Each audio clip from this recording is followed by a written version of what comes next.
안녕하세요. 건강한 무료채굴 사랑 한빠입니다. 오늘은 조금 심오하고 복잡한 주제가 될 수도 있겠는데요. 코어 체인 스캔에서 이 실제로 코어 코인이 어떻게 유통되고 있는지 이런 자금의 흐름을 좀 보고자 하고요. 이렇게 트랜잭션을 직접 쫓아가 봄으로써 팩트를 좀 확인할 수 있었고, 그로 인해서 실제로 거래소에서 지금 3달러, 어쩔 땐 팍팍 던져지는 물량이 나오고 이것들 도대체 어디서 오는 걸까에 대해서 살짝 열린 결말로 내용을 좀 다뤄보도록 하겠습니다. 어쨌든 저희 코어 체인 스캔 사이트에서 블록체인에서 탑 어카운트를 누르면 코어 코인을 많이 보유한 지갑 개수로 쭉 나오게 되죠.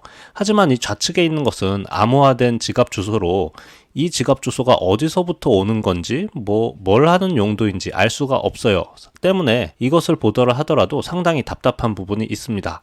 그래서 제가 이 해당 주소들을 하나씩 추적을 좀 해보면서 20만 개 이상이 있는 주소들을 전부 파악을 해서 좀 여러분들께 알려드리고 싶습니다. 자, 이렇게 변경을 한 건데요. 지금 보면 1위부터 쭉 해서 약 20만 개까지의 주소를 확인을 좀 했습니다. 우선 말씀드리기 앞서서 토크노믹스 잠깐 보고 갈게요. 저희 총 발행량 21억 개 중에 이 40%는 노드 마이닝 보상으로 들어갈 것이고, 또 25%는 무료 채굴 분량이었죠. 그런데 이 25% 중에서도 그 중에 75%는 락업이 된 상태고요. 그리고 그 중에 25%는 저희에게 에어드롭이 되었죠. 그리고 여기 0.48%라고 있는 부분은 이 릴레이어 보상으로 약 1000만 개가 할당된 내용이에요. 그리고 좀 이 10%, 9.5, 15%는 조금 복잡하죠. 사용처가. 자, 우리가 좀 혼란스러운 부분. 기여자 15%래요. 이 과거, 현재, 미래의 핵심 기여자에게 인센티브 제공.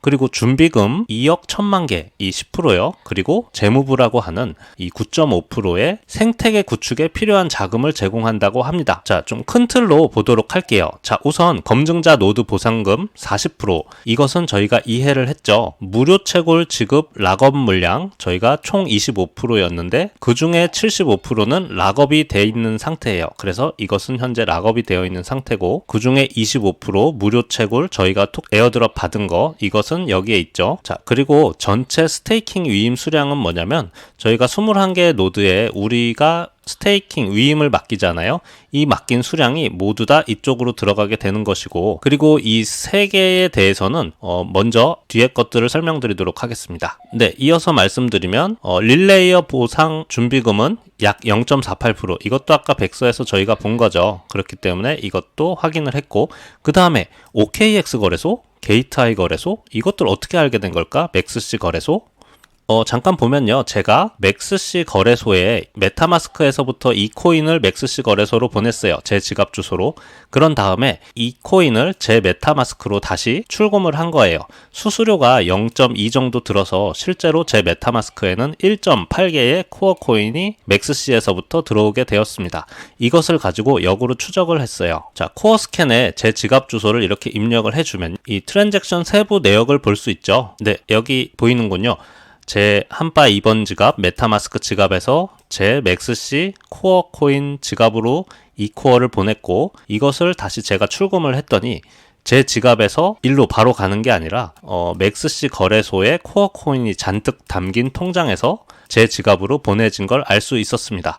그래서 이 주소는 맥스C 거래소에 코어 코인이 잔뜩 담겨있는 지갑인 것을 알 수 있었어요. 이러한 과정을 통해서 OKX, 게이트아이오, 맥스C 거래소, 바이빗, 후오비 거래소를 모두 알아낼 수 있었습니다. 그래서 이 거래소 주소들의 특징은 트랜잭션이 엄청 많아요. 거래 횟수가 많다는 거겠죠.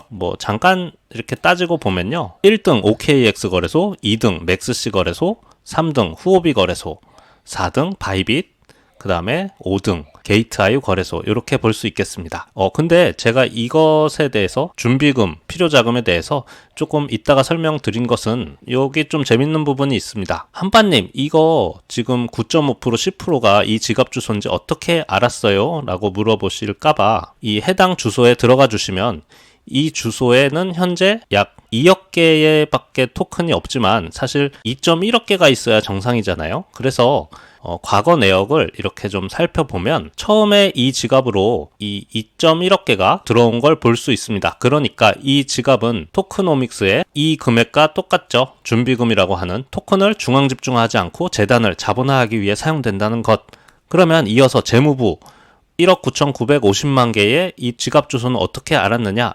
마찬가지로 이 지갑 주소를 눌러보면 현재는 1억 8천만 개밖에 없지만 이 지갑에 처음에 들어온 금액은 이렇게 보시면 1억 9,950만 개가 여길로 처음에 들어온 걸 볼 수 있어요. 그래서 이것은 초기 생태계 구축에 필요한 자금이 사용되는 지갑이 맞다. 자, 그러면 생태계 구축에 필요한 자금 9.5%가 원래 1억 9,950만 개인데 1억 8,390만 개밖에 없다. 이 돈 어디에 쓰였을까요? 잠깐 볼게요. 눌러서 이 인터널 트랜잭션에 들어가서 이 내역을 쭉 보시면요. 1,050만 개가 이쪽으로 들어간 걸 볼 수 있어요. 제가 가상 검증자 노드 위임 브릿지라고 해놨는데요.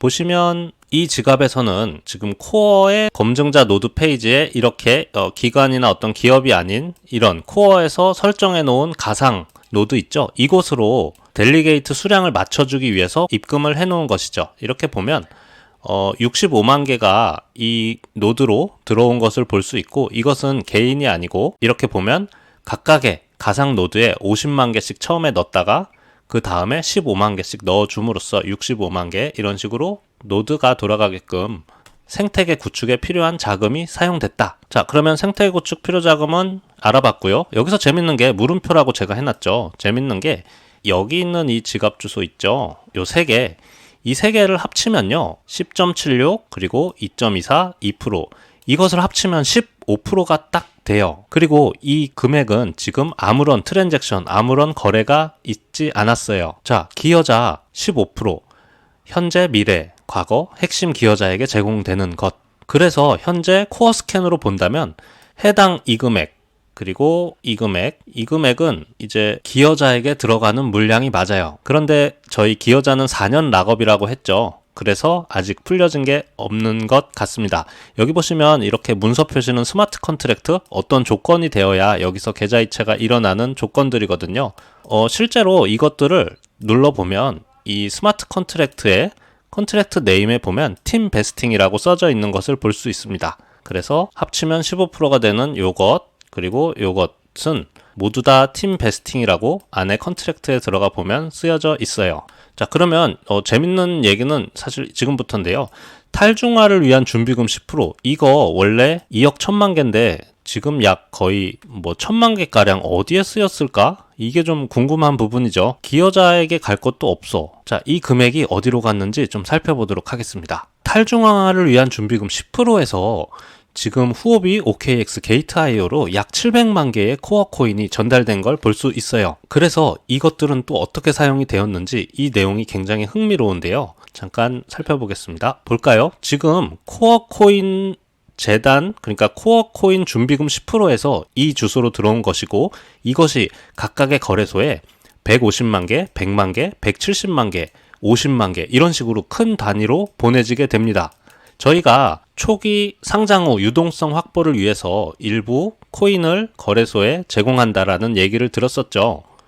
하지만 그 제공 조건에 대해서는 알 수 없어요. 빌려준 것인지 아니면 아예 일부 준 것인지는 모르겠어요. 하지만 재밌는 것은 그 이후에 거래소에서부터 다시 이 거래소에서 이 주소 지금 다 하나의 주소거든요. 하나의 주소로 이렇게 일부 또 100만 개, 25만 개, 15만 개, 20만 개로 이렇게 전달이 됩니다.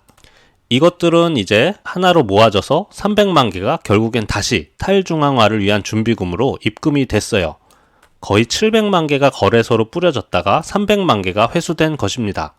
그런데 제가 상당히 흥미로웠던 부분은 거래소의 유동성을 지원하기 위해서 제공을 해줬다. 150만 개, 100만 개 그 정도. 그러면 오케이요. 하지만 이상한 주소가 하나 더 있더라고요. 바로 좀 전에 본 것은 이것이에요. 100만 개, 150만 개씩 크게 나간 거. 근데 그 밑에 하나의 주소를 또 발견했어요. 눌러볼게요. 이게 많은 생각을 좀 하게 했는데요. 자, 봅시다. 요번엔 수량이 이 하나의 주소거든요. 하나의 주소에서 25,000 개, 7만 개, 10만 개, 10만 개, 10만 개, 2만 개, 20만 개, 20만 개 이런 식으로 각각의 거래소에 소량의 코인, 그러니까 소량은 아니지만 이러한 금액대의 코인이 지금 거래소로 보내지고 있다라는 부분이에요. 마찬가지로 페이지를 올려서 이렇게 또 보면은 10만 개 이런 식으로 10만 개 그렇게 보내지고 있었다. 하루 전, 5일 전, 6일 전, 7일 전, 8일 전, 13일 전 거의 매일 약 10만 개에서 20만 개까지의 소량 단위도 거래소로 보내고 있다라는 부분인데요. 재미있는 부분은 이것들이요, 또 추적하면 결국에는 생태계를 위한 필요 자금으로 갑니다. 생태계를 위한 필요 자금 10%요. 자, 첫 번째 주소에서 100만 개, 150만 개, 170만 개에 달하는 큰 금액을 줬다면 그것은 유동성을 위한 초기 수량이 맞다고 생각해요. 하지만 이렇게 하루에 걸쳐서 10만 개, 20만 개씩 보내는 이유는 뭘까에 대해서 생각을 좀 상당히 많이 해봤어요. 제 생각의 결론은 코어 재단에서 거래소의 시세를 조정하고 있다라는 것으로 보여져요. 이것은 뭐 기여자나 투자자도 아니고, 왜냐면 그들의 물량이 4년 락업이라면 현재 코어 체인에서도 보여지고 있는 상황도 그러하고 그들에게 지급된 게 보이지 않고, 다만 코어 재단에서 이 토큰을 중앙 집중화하지 않고 재단을 자본화하기 위해서 시간이 지남에 따라 사용한다는 준비금 10%에서 거래소로 보내진 물량, 그리고 다시 회수한 물량, 그리고 또 금액의 크기를 봤을 때 100만 개, 150만 개씩은 유동성을 제공한다고 줬다면 10만 개, 20만 개는 시세를 조정하고 있다는 것으로 굉장히 보여져요. 유력하게. 저희 지금 3달러를 계속 유지하고 있잖아요. 이것이 지금 보면 어쩔 때는 10만 개도 있고 어쩔 때는 5만 개도 있고, 이런 식으로 한 번에 팍팍 물량이 쏟아지는 걸 좀 자주 목격하고 있었거든요. 그러면 이제 궁금함이 듭니다. 왜 재단은 코어의 시세가 올라가면 안 되는 이유가 뭘까에 대해서 첫 번째로는 여러분의 고견을 좀 들어보고 싶습니다. 제 생각을 좀 말씀드리자면, 우선 코어의 가치가 시작부터 많이 높다면 코어가 원하는 이 균등한 배분, 그러니까 토큰 사용자에 의해서 생태계가 생기는 것, 브랜든세도나 코어 팀에서는 얘기하죠. 우리는 사전 판매나 투자자로부터 투자금을 받지 않았기 때문에, 그러한 것을 하고 싶지 않기 때문에 직접 유저가 만들어 나가는 생태계를 만들고 싶다라는 취지에 상당히 적합한 것 같습니다. 그런 취지라면 가격이 만약에 높다고 상상을 해볼까요? 지금까지 뭐 1000개, 500개, 600개 산 사람들이 모두 던지지 않을까? 그렇다면 생태계가 조성되는 데에 오히려 더 방해 요소가 되지 않을까? 이렇게 좀 추적을 해봅니다. 그래서 초기인 지금은 생태계 구성을 위해서는 비교적 낮은 가격에 형성되는 것이 사람들이 미래에 대한 기대를 가지고 홀딩할 수 있도록 하는 또 수단이 되지 않을까, 이렇게 좀 상상을 해보는데요. 저도 이러한 시장 흐름이나 자본에 대해서는 경험이 많이 부족하기 때문에 저희 구독자 여러분들의 의견도 좀 들어보고 싶고 함께 공부하였으면 좋겠습니다. 네, 오늘의 영상은 여기까지고요. 이제부터는 제 개인적인 얘기인데요. 어제 이제 코어 관련 유튜브를 좀 보다가 정말 깜짝 놀랄 만한 일이 있었는데요.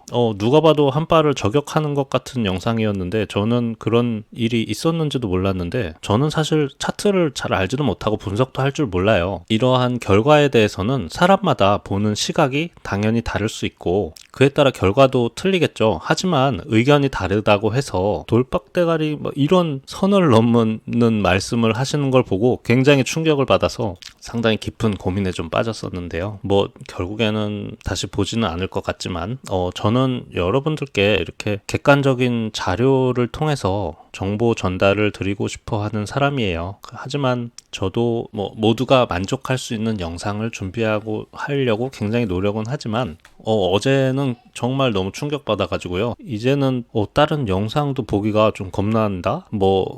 결과적으로는 결국엔 이렇게 항상 자료와 근거를 가지고 얘기를 해야 할 것 같아요. 저도 그렇게 하도록 좀 노력을 하겠습니다. 이 차트 분석 누가 하겠습니까? 어떻게 알고요? 다만 추측할 수 있는 것은 트랜잭션이나 어떤 사실을 가지고 얘기하는 방법밖에 없는 것 같아요. 아무쪼록 앞으로도 이제 객관적인 정보를 드릴 수 있도록 최대한 노력할 것이고, 항상 이제 응원해 주시고 감사 말씀 주시는 우리 구독자 여러분께 감사 인사 전달드리며 영상 좀 마무리하도록 하겠습니다.